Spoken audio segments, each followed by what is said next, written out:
Hello, I'm Laura. It is Thursday, July 3rd, and these are today's Heartlines. Our theme this week, in honor of the 4th of July holiday, which celebrates the birth of the United States, is freedom.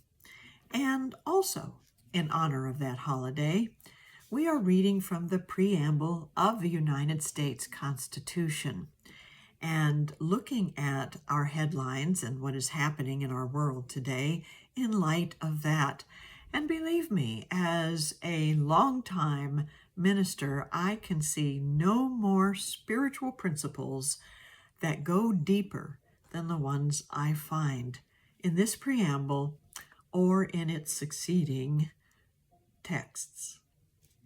So, we start with "We, the people of the United States, in order to form a more perfect union, establish justice, ensure domestic tranquility, provide for the common defense." And that is where we will stop because we've worked our phrases up to provide for the common defense, and that is our focus today. So, providing for the common defense, when it was originally written, was interpreted and put into practice as forming a militia that would keep the people of the United States safe. And today, we are looking at judicial decisions, government policies that often keep a lot of people safe, but while at the same time oppressing and removing the rights of others. And what we're looking at is a country that was based on a common defense.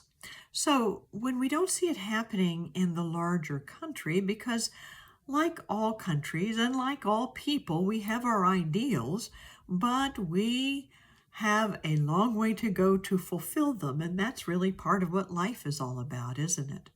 So while the governments struggle to fulfill the ideals on which they were founded, we, the people, have something to say about that.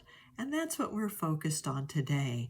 We, the people, being focused on providing for common defense. And what is it we are defending?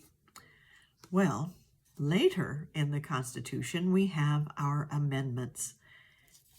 And perhaps the greatest thing in this country to defend is our First Amendment, which says, "Congress shall make no law respecting an establishment of religion or prohibiting the free exercise thereof, or abridging the freedom of speech or of the press, or the right of the people peaceably to assemble and to petition the government for a redress of grievances."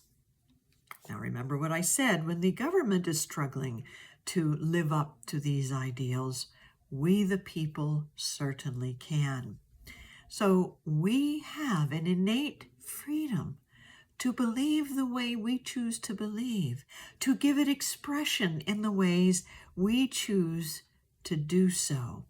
And in recognizing our own freedom, we can be a committed stand for the freedom of others to do so.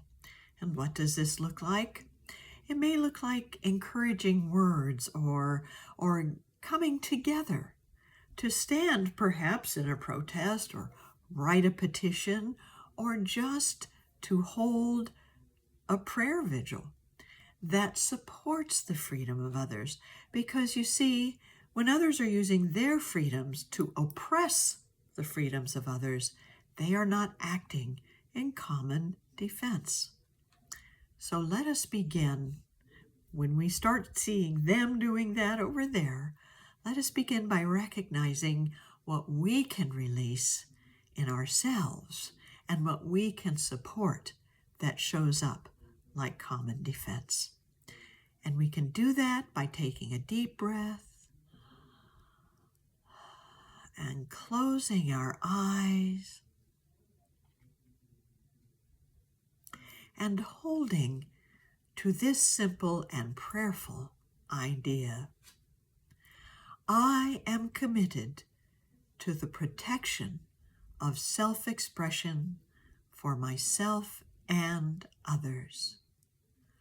I am committed to the protection of self-expression for myself and others.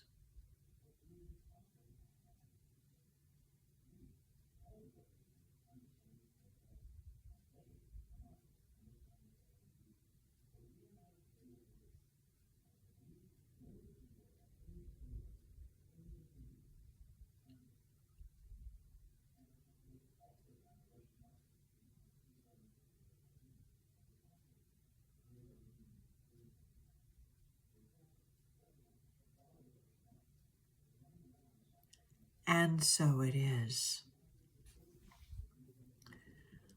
So to be committed to the common defense of that self-expression as put forth in the First Amendment of the Constitution of the United States is to be committed to a spiritual principle that even Jesus taught when he said, "You are the light of the world. Let your light shine."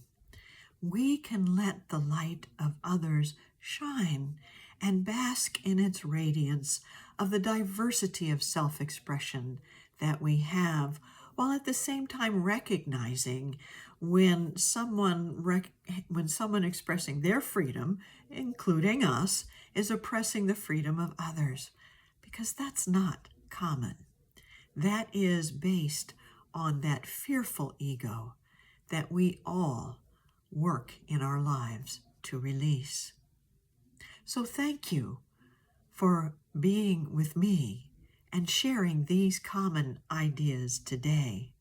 I honor you in your self-expression and your freedom. Have a wonderful day.